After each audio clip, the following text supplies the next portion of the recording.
Hello friends, રિયાઝ home કિચનમાં સ્વાગત છે।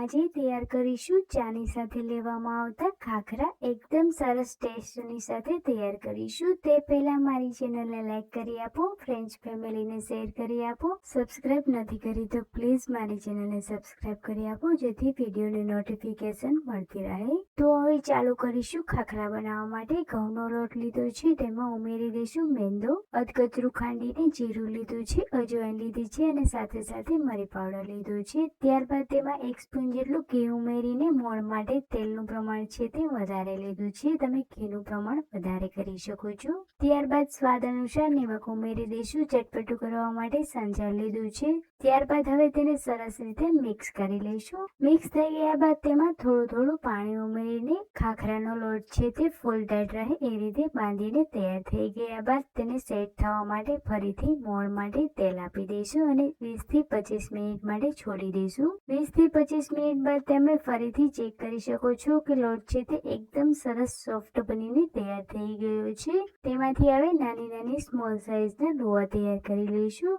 અહીં ચપાતીની સાઈઝમાં તમે ખાખરા બનાવીને તૈયાર કરી શકો છો। તમારે મોટી સાઈઝમાં ખાખરા બનાવીને તૈયાર કરવા છે તો મોટી સાઈઝમાં લોઆ બનાવીને તૈયાર કરી શકો છો। તો અહીં ખાખરા છે તે એકસાથે વણીને તૈયાર થઈ ગયા બાદ તેને હવે ફ્રાય કરી લઈશું।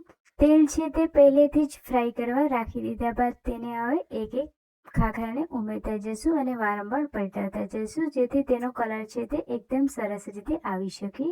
તો એ જ રીતે હવે ખાખરા બધા ફ્રાય કરીને તૈયાર કરી લઈશું। તો અહીં ફ્રેન્ડ્સ તમે જોઈ શકો છો ખાખરા છે તે બનીને તૈયાર થઈ ગયા બાદ તેને હવે બધાને તૈયાર કરી લઈશું। તો ફ્રેન્ડ્સ, ચાની સાથે ખાવામાં આવતા ખાખરાની રેસીપી કેવી લાગી છે તે મને કમેન્ટ કરો, સાથે સબસ્ક્રાઇબ કરો। નવી રેસીપી જોવા માટે હવે ફરીથી નવી મુલાકાત સાથે નવો વિડીયો લઈને આવીશું। બાય।